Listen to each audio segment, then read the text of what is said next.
ഈശ്വരിയായിട്ട് ജേനിസ് മണിയിലേക്ക് എല്ലാ മക്കളെയും സ്വാഗതം ചെയ്യാണ്. ഇന്ന് ഞാൻ നമ്മളോട് ആയിരിക്കുന്നത് നമ്മുടെ കൊച്ചു കേരളത്തിലെ എന്താ പറയാ കല്യാണങ്ങള് ഇഷ്ടംപോലെ നടക്കുന്നുണ്ട് എന്ന യുവാക്കന്മാര് പറയുന്നത് നടക്കുന്നില്ല എന്ന് പറയുന്നത്. ലക്ഷക്കണക്കിന് യുവാക്കന്മാരെ വിവാഹം കഴിക്കാൻ പറ്റാത്ത വേദനയില് ജോലി ഉണ്ടായതുകൊണ്ട് പ്രൊഫഷണൽസ് ആണ്, വിദേശത്താണ്, സമ്പത്തുണ്ട്, ആരോഗ്യമുണ്ട്, സൗന്ദര്യമുണ്ട്, എല്ലാം ഉണ്ട്. പക്ഷെ കല്യാണം നടക്കുന്നില്ല. അമ്മേ ഹല്ലേലൂയ. വളരെ ദയനീയമായ ഒരു അവസ്ഥയിലേക്കാണ് നമ്മുടെ കൊച്ചു കേരളം പോയിക്കൊണ്ടിരിക്കുന്നത്. പ്രത്യേകിച്ച് കത്തോലിക്ക സഭയിൽ തന്നെ ഇഷ്ടംപോലെ യുവജനങ്ങളാണ് വിവാഹം കഴിക്കാൻ അവിടെ ഇവിടെ ഓടി പാഞ്ഞു നടക്കുന്നത്. എങ്ങനെയെങ്കിലും ഒരു വിവാഹം കഴിക്കണം, ഒരു ജോലി കിട്ടിയിട്ട് വേണം വിവാഹം കഴിക്കണം. അപ്പൊ ജോലി കിട്ടിയപ്പം വിവാഹം കഴിക്കാൻ പറ്റുന്നില്ല. എന്നാൽ യുവതികളുണ്ടോ? യുവതികളുണ്ടാകും. പക്ഷെ എന്തോ ഒരു ആശയക്കുഴപ്പം നടക്കുകയാണ്. പക്ഷെ ഇന്ന് ഞാൻ നിങ്ങളിലായിരിക്കുന്നത് ഈ ഒരു സബ്ജക്റ്റ് പറയാനല്ല ഞാൻ വരുന്നത്. നമുക്ക് വേറൊരു ദിവസം അതിനെക്കുറിച്ച് നമുക്ക് ധ്യാനിക്കാം. ഇന്ന് വരുന്നത് ഭാഗ്യം കൊണ്ട് എന്നൊക്കെ നമ്മൾ സാധാരണ പറയാം, ലോട്ടറി എടുക്കുന്ന പറയാം, ഭാഗ്യം കൊണ്ട് ഇനി കല്യാണം ഉറപ്പിച്ച വ്യക്തികള്, മനസമ്മതം കഴിച്ച വ്യക്തികള്, അല്ലെങ്കിൽ വിവാഹം കഴിക്കാൻ ഡേറ്റ് ഫിക്സ് ചെയ്തവരെ, ഇവരെ കുറിച്ച് ഞാൻ പറയുന്നത്. അമ്മേ ഹല്ലേലൂയ. കല്യാണമൊക്കെ ഉറപ്പിച്ചു കഴിഞ്ഞു കഴിഞ്ഞാൽ ഇന്നിപ്പോ വധുവരന്മാര് മൊബൈൽ ഫോണുകള് കൈമാറുന്നുണ്ട്. അവര് മൊബൈൽ ഫോൺ കൈമാറി കഴിഞ്ഞു കഴിഞ്ഞാൽ വിവാഹത്തിന്റെ തലേന്ന് വരെ ഈ മൊബൈൽ ഫോണിൽ വിദേശത്തും സ്വദേശത്തും ഇങ്ങനെ കിന്നരിച്ച് എന്റെ ദൈവം എന്നാ സ്നേഹം എന്നറിയാമോ? ആ സ്നേഹത്തെ കുറിച്ച് പറയാതിരിക്കാൻ നല്ലത്. അമ്മ ഒരു ദിവസം എങ്ങാനും വിളിക്കാൻ മറന്നുപോയി കഴിഞ്ഞാൽ പിന്നെ അവര് ഉറക്കം നഷ്ടപ്പെട്ടു, അവർക്ക് പ്രഷർ കൂടി, ഷുഗർ കുറഞ്ഞു. എന്താ ദൈവമേ അല്ലേ? കാരണം അതിനുവേണ്ടി പൈസ കൊടുത്ത് മൊബൈൽ ഫോൺ മേടിച്ചു കൊടുത്തല്ലേ. അങ്ങനെ എന്താ പറയാ, ഒരു പ്രത്യേക ഒരു സംസ്കാരം നമ്മളിലേക്ക് വന്നുകൊണ്ടിരിക്കുക. അത് പിന്നെയും സമ്മതിക്കാം. വിവാഹം ഉറപ്പിക്കുകയും മനസമ്മതത്തിനൊന്നും വിവാഹത്തിനൊന്നും ഉള്ള ചില കാര്യങ്ങളിൽ നിന്ന് ഓർമ്മപ്പെടുത്താൻ വേണ്ടിയിട്ടാണ്.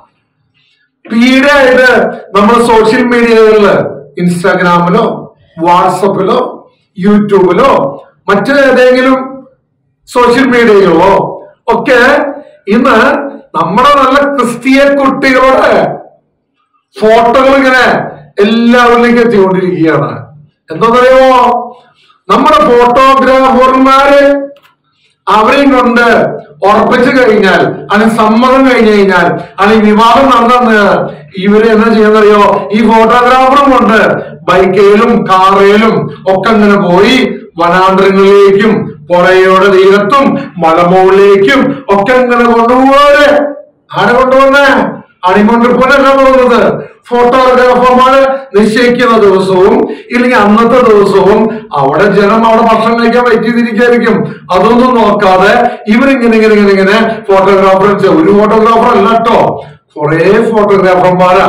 അവർ ചെന്ന് അവര് പറയുന്ന അനുസരിച്ച് ഓരോ ആംഗിളിലും ഫോട്ടോ എടുക്കുന്നത് പണ്ടുണ്ടായിരുന്നു അല്ലേ? ഒക്കെ സത്യ. പക്ഷെ ഇന്ന് ആ ഫോട്ടോ എടുക്കുന്ന സമയത്ത് കൈ പിടിക്കാനും കെട്ടിപ്പിടിക്കാനും അതൊക്കെ പണ്ടും കുറേശ്ശൊക്കെ ഉണ്ടായിരുന്നു. പക്ഷെ ഇന്നിപ്പോ എന്നെ കടന്ന് പെണ്ണിനെ പിടിച്ചിങ്ങനെ ഉയർത്തി പിടിക്കുക അല്ലേ? നമ്മള് പകതവാസില് തന്റെ ഭാര്യനെ ബാക്കിൽ ഇങ്ങനെ കയറ്റിയിട്ടൊരു എന്തോ ഒരു ഐസ്ക്രീമിന്റെ ഒരു പരസ്യമില്ലേ, അതുപോലെ തന്നെ ബാക്കിൽ കയറ്റിയെടുത്തോ മുമ്പിൽ കയറ്റിയെടുത്തോ ഇതൊക്കെ ഉണ്ട്. ഇപ്പൊ അതൊക്കെ കഴിഞ്ഞ ദിവസം ഞാൻ ഒരു എറണാകുളത്ത് വാട്സപ്പ് ഗ്രൂപ്പിൽ കണ്ടതാണ്. ഇപ്പതാ ഇനി കേരളത്തിലെ മക്കൾക്ക് ഇനി ലൈവായി ആദ്യരാത്രി കൂടി കാണാൻ പോവാണ്. എങ്ങനെ ലൈവായി തത്സമയമായി ഇനി ആദ്യരാത്രിയും ഇനി കാണിക്കാൻ പോവാണ്. അതിന്റെ ഭാഗത്തിന്റെ വേറൊരു രൂപമല്ലേ നമ്മുടെ പൊന്നും മക്കള് കാണിച്ചു കൂട്ടുന്നത്. എന്ത് കിസ്സ എന്ന് പറയുന്നത്? ജപ്പാൻ കിസ്സ, അമേരിക്ക കിസ്സ, യൂറോപ്യൻ കിസ്സ ലേ. അടുത്ത് ഞാനൊരു ബൈക്ക് മാറ്റി കൊണ്ടു, ബൈക്കിന്റെ അപ്പുറം ഇരുന്നുകൊണ്ട് കെട്ടിപ്പിടിച്ചുകൊണ്ട് അവിടെ കിസ്. ഇതൊക്കെ എന്നൊരു സിനിമകളില് പോലും അത് കട്ട് ചെയ്തുള്ള ഭാഗങ്ങളാ. സെൻസർ ബോർഡ് നോക്കിക്കൊണ്ടാ ചെയ്യുക. ഇന്ന് നമ്മുടെ സ്വന്തം മക്കള് ഇങ്ങനെ കെട്ടിപ്പിടിച്ച് എങ്ങനെ പബ്ലിക്കായി ഒന്നിട്ട് വരുന്നല്ല, പബ്ലിക്കായി ഫോട്ടോഗ്രാഫേഴ്സും അവരുടെ ലൈറ്റ് ബോയ്മാരും നാട്ടുകാരൊക്കെ മുന്നില് കെട്ടിപ്പിടിച്ചുകൊണ്ട് അവരുടെ കിസിങ്ങില് നാറി തുടങ്ങി. ഇത് മുഴുവൻ വാട്സപ്പ് ഗ്രൂപ്പിൽ ഇങ്ങനെ പരന്നുകൊണ്ടിരിക്കുക. നമ്മള് എന്തൊക്കെ അലങ്കോലങ്ങളാ നമ്മൾ കാണിച്ചു കൂട്ടുന്നത് ദൈവമക്കളെ. ഒത്തിരി പ്രൊഫഷണൽസായ വ്യക്തികളാണ് ഇത് കാണിച്ചു കൂട്ടുന്നത്. ഈ ഫോട്ടോഗ്രാഫർമാണെങ്കിൽ ഇത് ആസ്വദിക്കാൻ അവർക്കും ലൈവായിട്ട് കാണല്ലേ, കാശ് കൊടുക്കാതെ കാണല്ലേ. സ്വന്തം ഭാര്യ ഭർത്ത ബന്ധം എന്ന് പറഞ്ഞാൽ അത് സ്വർഗീയ രഹസ്യ. സിനിമാക്കാരും സീരിയലുകാരും അവർക്ക് എന്തെങ്കിലും കാണിക്കണമെങ്കിൽ അവര് അവരുടെ പ്രൊഫഷണൽ ഭാഗമായിട്ടും അവർക്ക് കാശുണ്ടാക്കാൻ വേണ്ടിയാണ് ചെയ്തുകൊണ്ടിരിക്കുക. ഇതങ്ങനെയല്ല. സ്വന്തം ഭാര്യയും ആവാൻ പോകുന്നവരും ആയവളും ഭർത്താവുമായവരെ കെട്ടിപ്പിടിച്ചുകൊണ്ട് പബ്ലിക്കായിക്കൊണ്ട് കാണിച്ചു കൂട്ടുന്ന അവസാനം കരയും. എങ്ങനെ കരയും? ഇതിങ്ങനെ പറഞ്ഞുകൊണ്ടിരിക്കുകയാണ്. നമ്മുടെ വിവാഹ ബന്ധമൊക്കെ ഇപ്പം അധികം നാളെ ആയുസൊന്നും കാണാനില്ലേ? എത്ര നാളുണ്ട്? നമ്മൾ ഇങ്ങനെ കുടുംബ കോടതിയിലൊക്കെ കയറി ഇറങ്ങാൻ അധികം സമയമൊന്നും വേണ്ട. ഒരു 3, 4, 5, 6 മാസം അമ്മിക്കൽ, ഒരു കൊല്ലം അമ്മിക്കും. നിസ്സാര കാര്യത്തിന് വേണ്ടി അങ്ങ് പിരിഞ്ഞ് നമ്മൾ പോവുക. പിരിഞ്ഞു പോകുമ്പോഴും നമ്മൾ ഈ കാണിച്ചു കൂട്ടിയ ഈ കാതുവെല്ലാം മുഴുവൻ ലോകം മുഴുവൻ ഇങ്ങനെ പ്രചരിച്ചുകൊണ്ടിരിക്കുക.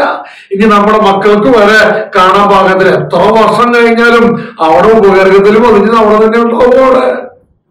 എന്റെ ദൈവമക്കളെ, നിന്റെ ശരീരം ദൈവത്തിന്റെ ആലയമാണെന്നും ഈ ആലയത്തിൽ ദൈവത്തിന്റെ ആത്മാവ് വസിക്കുന്നെന്നും നീ അറിയുന്നില്ലേ?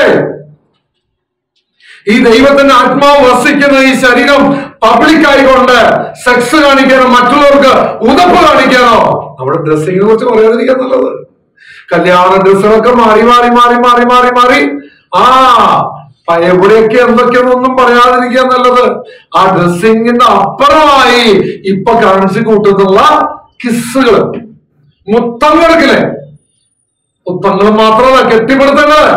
ഇതൊക്കെ ഫോട്ടോഗ്രാഫർമാരുടെ ആഗ്രഹങ്ങൾക്ക് അനുസരിച്ച് അവർക്ക് കല്യാണം കഴിഞ്ഞവരായിരിക്കാം, അല്ലെങ്കിൽ കല്യാണം കഴിക്കാൻ ആഗ്രഹിക്കുന്നവരായിരിക്കാം. എന്തോട്ടെ അവരുടെ മുന്നില് നമ്മുടെ കുടുംബത്തിലുള്ള പെൺകുട്ടികളും ആൺകുട്ടികളും പോയി കാണിച്ചു കൂട്ടുന്ന ഈ കോപ്രായങ്ങൾ ദൈവങ്ങളെ, ഇതൊക്കെ പോണ പോക്ക് അപകടത്തിലേക്കുള്ള പോക്കാണ് കേട്ടോ.